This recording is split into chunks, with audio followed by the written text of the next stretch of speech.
Assalamualaikum warahmatullahi wabarakatuh. Salam sejahtera, salam bahagia untuk kita semua. Perkenalkan, nama saya Sebastianus Bagul. Saya calon guru penggerak angkatan 11 dari SMA Negeri 2 Lembang Selatan, Kabupaten Manggarai Barat. Dan di hadapan saya ada rekan sejawat saya. Mohon untuk memperkenalkan diri, Pak. Oke, baik. Nama saya Paulus Ngampa. Saya menampung mata pelajaran informatika di SMA Negeri 2 Lembang Selatan. Oke, baik. Terima kasih. Selamat pagi, Pak Paul. Selamat pagi, Pak Bastian. Bagaimana kabar hari ini, Pak? Puji Tuhan, kabarnya sangat baik, Pak. Oke, terima kasih. Selalu diberkati ya, Pak ya. Amin. Pada kesempatan berbahagia ini, Pak, saya mengundang Bapak ke sini untuk melakukan percakapan pra-observasi sebagai salah satu implementasi secara konkret tugas yang kami jalankan pada ruang kolaborasi modul 2.3 aksi nyata, Pak. Jadi kenapa sangat membutuhkan untuk melakukan supervisi di dalam kelas supaya kita bisa mengetahui seperti apa perkembangan dari pembelajaran kita. Oleh karena itu bisa ya Pak ya, saya melakukan percakapan pra-observasi. Ya. Baik, yang pertama, apa tujuan pembelajaran yang ingin diterapkan oleh Bapak di dalam kelas? Oke, baik. Untuk tujuan pembelajarannya, peserta didik mampu menganalisis sistem komputer baik dari perangkat keras maupun perangkat lunak. Oke, terima kasih. Jadi tujuannya adalah bagaimana siswa mampu mengoperasikan sistem komputer baik itu perangkat keras maupun perangkat lunak. Iya, dari tujuan pembelajaran ini Pak, tentunya ada beberapa upaya pengembangan yang akan dilakukan. Kira-kira apa area pengembangan yang akan diterapkan oleh Bapak? Baik, untuk area pengembangannya saya lebih fokus anak-anak melakukan praktek secara langsung, di mana mereka akan belajar di dalam ruangan lab. Mereka bisa melakukan melakukan klasifikasi perangkat keras maupun perangkat lunak. Oke. Seperti itu.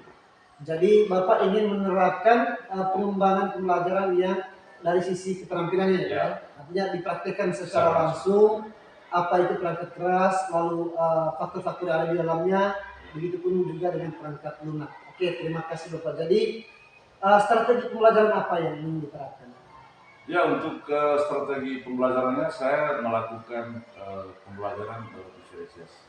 Pembelajaran diferensiasi. Ya. Kemudian mungkin model pembelajaran itu pembelajaran berbasis masalah, di mana nanti di situ saya akan terapkan anak-anak ke dalam 3 gaya belajar mereka masing-masing. Oke. Ada visualnya, kemudian ada kinestetik dan juga ada yang auditori.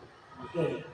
Luar biasa Pak ya. Jadi strategi yang akan digunakan adalah metode PBL, problem based learning, dan juga melakukan pendekatan diferensiasi dengan gaya belajar, mulai dari kinestetik, kemudian audionya dan visual. Oke, luar biasa ya Bapak ya. Jadi terima kasih karena Bapak sudah menyampaikan apa rencana yang akan dilakukan saat melakukan proses pembelajaran. Nanti saya akan melakukan observasi ya Pak ya. Dan setelah observasi tentunya saya akan melakukan pasca observasi, bahwa apa yang sudah dilakukan dan apa rencana tindak lanjut yang akan dilakukan. Jadi rencananya kapan ini Pak? Untuk pembelajarannya rencananya tanggal 15 di kelas 11 IPA. Oke, terima kasih sudah menyampaikan rancangannya, kemudian strategi pembelajaran, lalu tujuannya seperti apa, area pengembangannya juga sudah dijelaskan secara rinci. Terima kasih Pak untuk percakapan kita hari ini. Sampai ketemu di kelas ya Pak ya. Ya baik, terima kasih juga Pak Presiden. Ya, sampai.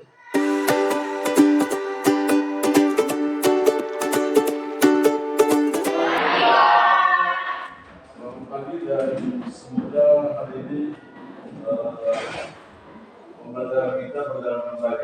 Ya Pak. Namun sebelum kita mulai pembelajaran hari ini, saya ingin periksa perhatian kita. Semua berdiri. Baik, selanjutnya kita awali kegiatan hari ini dengan saya minta ketua kelas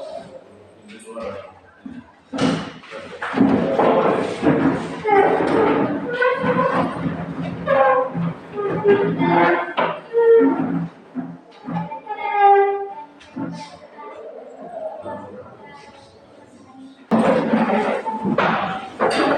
selanjutnya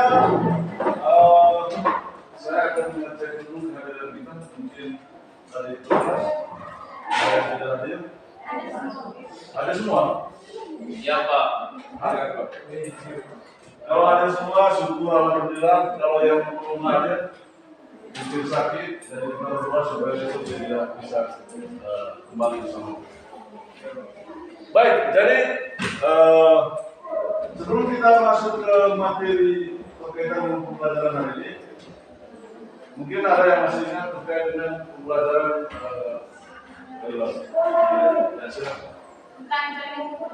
tentang jaringan komputer. Mengenai apa? Tidak ada. Jaringan komputer itu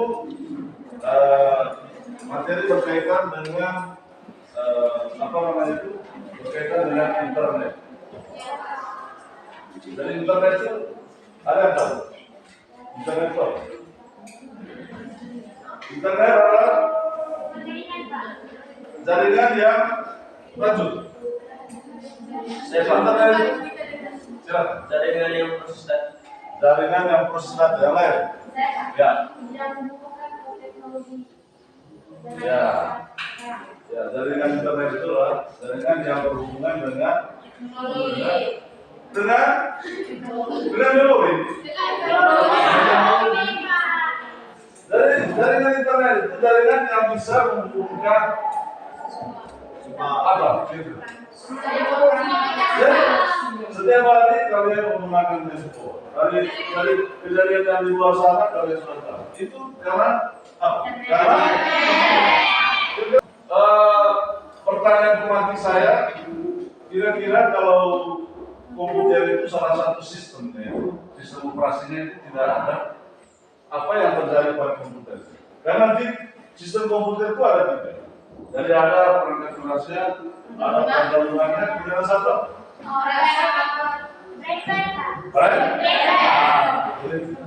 Nah, dari salah satu sistem itu tidak ada. Apa yang terjadi pada komputer? Misalnya begini, perangkat kerasnya tidak ada, kira-kira komputer itu seperti apa? Tidak bisa digunakan. Tidak bisa? Tidak ada. Kalau perangkat tidak ada, komputer bisa hidup tidak?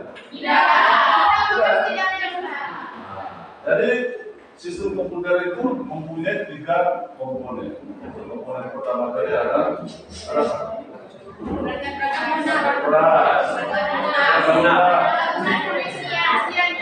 manusia ya. Jadi komponen itu adalah manusia atau operator. Jadi tujuan pertama itu peserta didik nanti mampu mengidentifikasi perangkat atau sistem komputer. Kira-kira kita akan mengidentifikasi, kemudian kita akan melakukan praktek secara langsung tentang apa itu perangkat keras, perangkat lunak dan perangkat. Jadi kita beri dulu.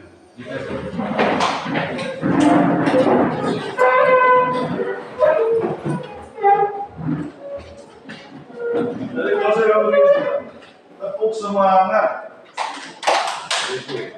Tepuk, saya dulu ya. Iya Pak. Tepuk semangat.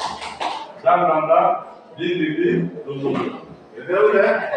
Supaya semangat. Bisa? Tepuk semangat tuh. Oke, lanjut.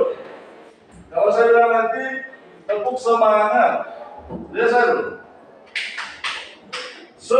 Aha, ma, aha, na, aha. Dari terakhir baru semangat. Bisa? Semangat berapa? Tepuk semangat.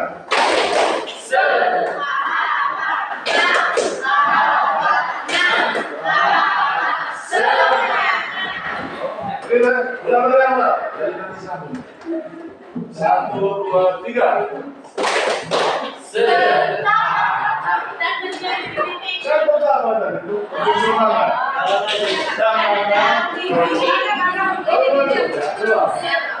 Satu, dua, tiga.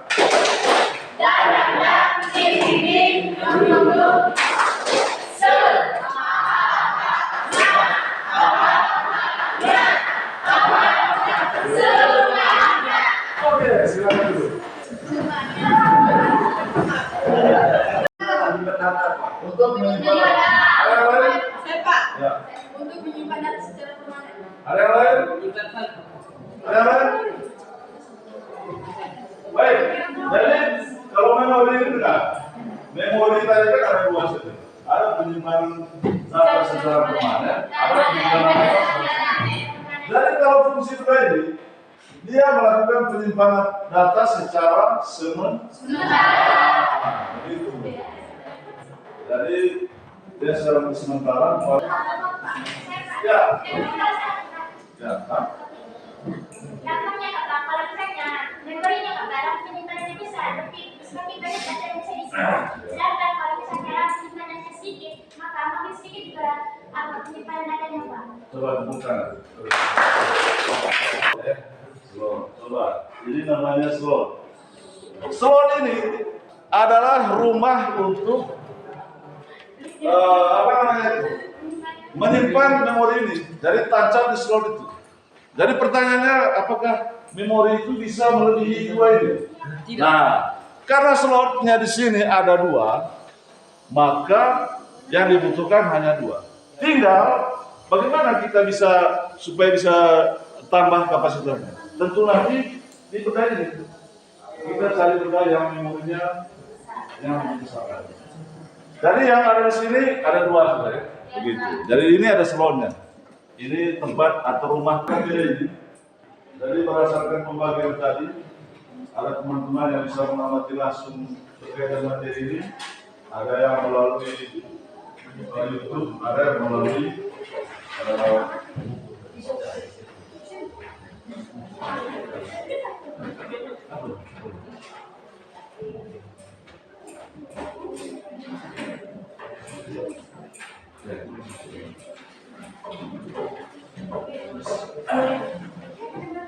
silakan kita bagi kelompok, kita diskusi berkaitan dengan kelompok kita.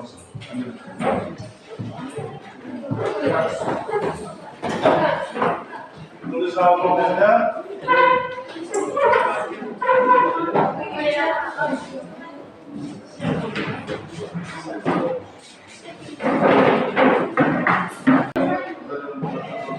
Nah itu bisa juga. Tapi itu fungsinya apa? Bukan ini pertanyaan.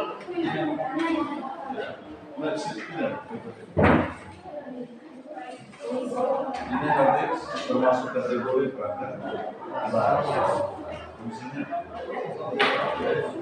Kemudian di situ mikrofonnya masuk untuk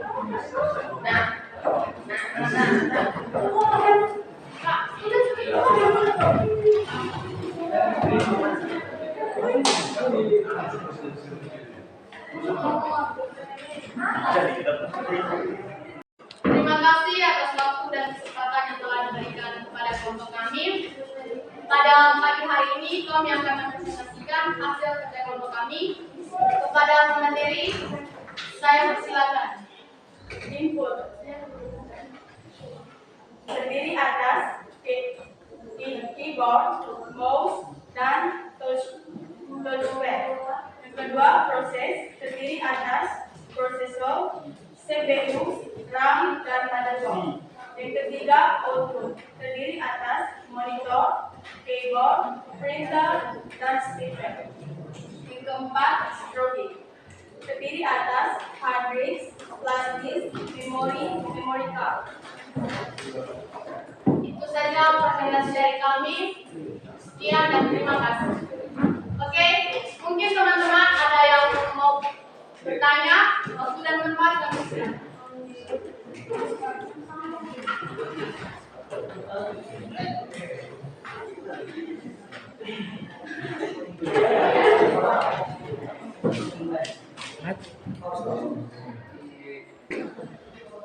Oke, saya dari kelompok 3 ingin bertanya, apa fungsi dari monitor? ya silakan.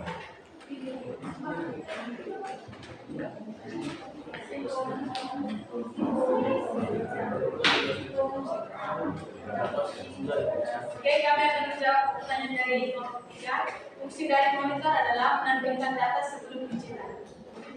Bagaimana? Bisa diterima Pak. Tepuk tangan. Pagi. Terima kasih atas waktu dan kesempatan yang diberikan kepada kami. Pada kesempatan ini, kami dari kelompok 1 akan menjelaskan bagian-bagian dari alat CPU. Para pembatas, silakan.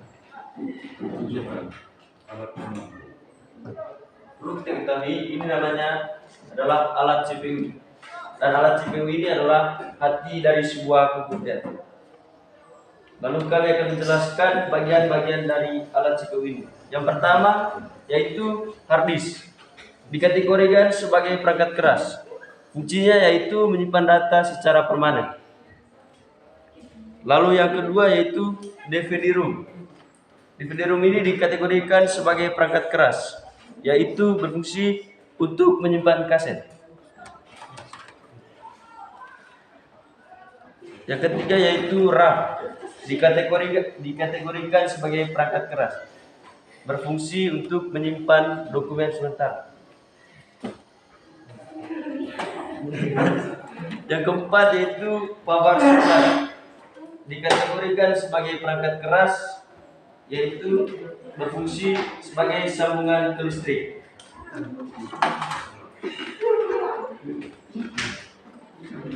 Yang kelima yaitu motherboard. Dikategorikan sebagai perangkat keras dan berfungsi sebagai induk dari komputer.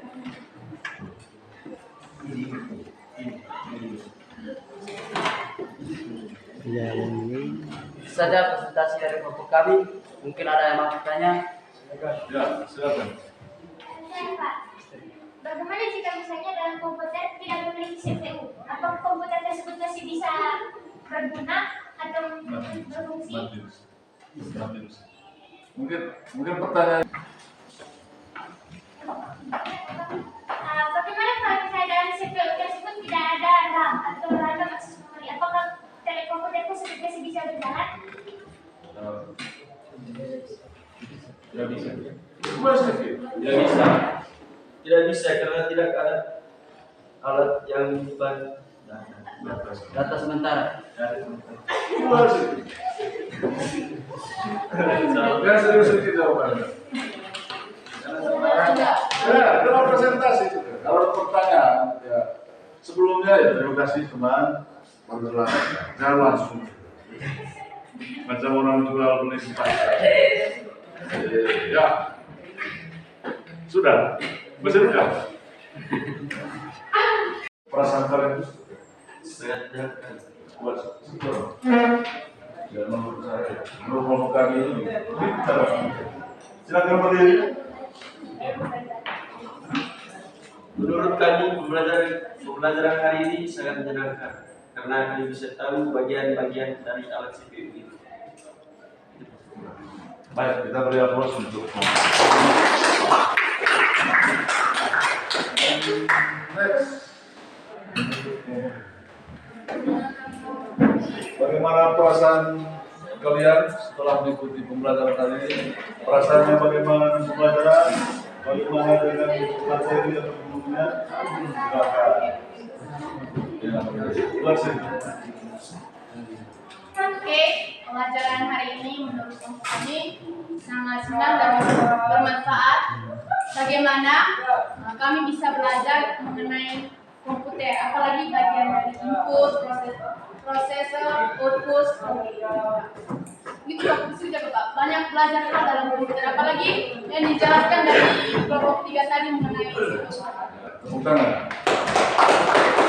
Materi selanjutnya kalian akan mempelajari secara lebih detail lagi terkait dengan apa itu perangkat keras, perlunan, kemudian fungsi brainless itu seperti apa. Oke, siap? Siap. Jadi sampai di sini saja. Jadi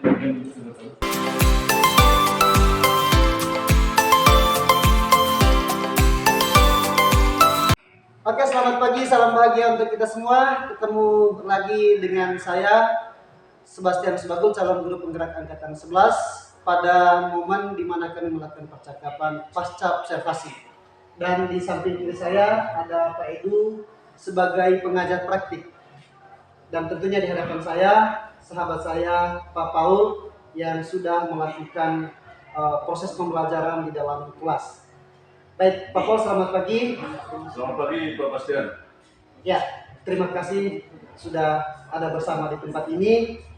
Pada kesempatan yang berbahagia ini, Pak Paul, saya ingin melanjutkan percakapan kita, yaitu percakapan pasca observasi. Setelah kita melakukan percakapan praobservasi, yang kemudian kita lanjutkan dengan observasi di dalam kelas, dan saatnya saya akan menanyakan beberapa hal terkait proses pembelajaran yang sudah terjadi.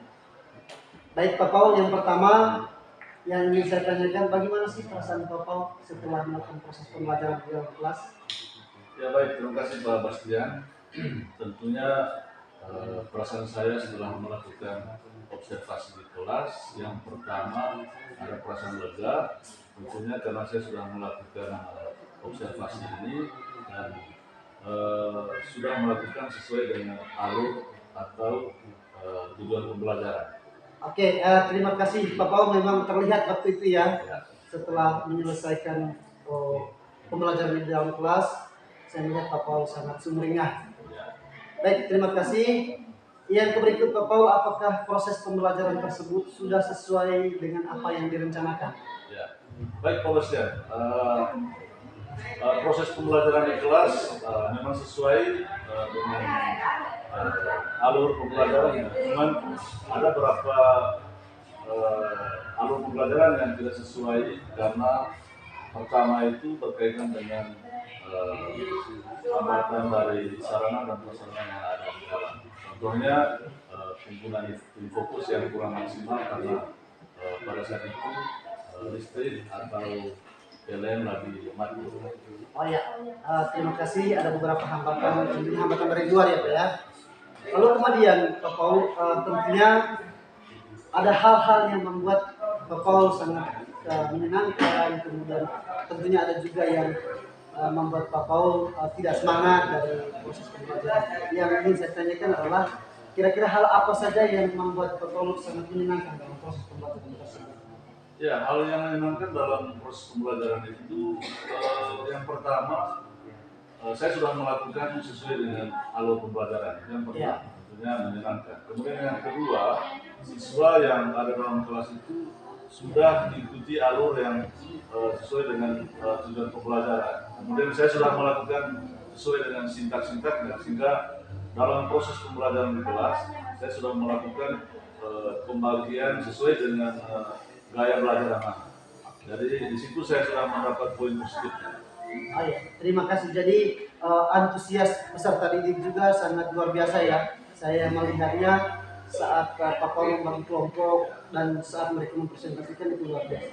Lalu hambatan yang Pak Paul hadapi kira-kira apa dalam proses pembelajaran? Untuk hambatannya mungkin dari saya dulu. Yang jelas pada saat presentasi itu saya merasa grogi. Karena kehadiran seperti itu. Yang pertama. Kemudian yang kedua, hambatan dari siswanya, di mana ada sebagian siswa yang masih kaku dalam kegiatan pembelajaran di kelas itu. Mungkin mereka belum paham atau mungkin mereka merasa canggung dalam memberikan pertanyaan-pertanyaan terkait dengan materi yang mereka belum paham. Ya, menurut Pak Paul sendiri nih, terhadap siswa yang mengalami kesulitan tersebut, kira-kira upayanya bagaimana? Mungkin upayanya ke depan saya akan melakukan pendekatan dengan gaya belajarnya sesuai dengan minat dan bakat mereka. Kemudian mungkin saya sesuaikan dengan modul ajar sesuai dengan kemampuan mereka. Terima kasih Pak Paul. Jadi setiap kali kita mengajar pasti ada satu target, sehingga menurut Pak Paul sendiri ini dari poin 1 sampai 10, kira-kira target yang ingin dicapai oleh Pak Paul itu berada pada posisi yang mana? Ya, kalau untuk targetnya yang jelas mungkin saya mengambil posisi 6 atau 7 ya Pak. Iya. Untuk yang sekarang itu berada dalam posisi 6 atau 7 gitu ya. 6 atau 7. Dan targetnya kira-kira mencapai nilai berapa? Ya, untuk targetnya saya harus mendapatkan poin 8 atau 9 Pak. Ya, terima kasih Pak Paul sudah memiliki target terkait dengan proses pembelajaran. Baik, untuk pembelajaran selanjutnya, kira-kira metode apa yang akan digunakan lagi oleh Pak Paul sehingga tujuan pembelajaran itu bisa tercapai dengan baik? Ya. Untuk metode pembelajarannya ke apa namanya itu, untuk selanjutnya saya sudah menggunakan metode pembelajaran sama, cuman mungkin saya lebih banyak melakukan praktek langsung di lab komputer. Ya. Karena yang saya buat kemarin, jadi saya melakukan pembelajaran di kelas, Ya. itu terkendala dengan sarana yang ada. Sehingga mungkin untuk kedepannya saya lebih banyak melakukan pembelajaran praktikum. Oh, lebih menekankan kepada nilai keterampilannya. Oke, terima kasih Pak Paul sudah menjalankan proses pembelajaran dengan baik sesuai dengan apa yang saya lihat di dalam kelas. Itu luar biasa. Tinggal ada beberapa hal yang memang menjadi catatan bahwa perlu kita meningkatkan gaya kita dalam mengajar dan menuntun peserta didik kita. Saya rasa percakapan kita hari ini sampai di sini dulu ya Pak ya. Selamat dan tetap semangat untuk selanjutnya. Ya, baik, terima kasih Pak Presiden. Ya, selamat pagi.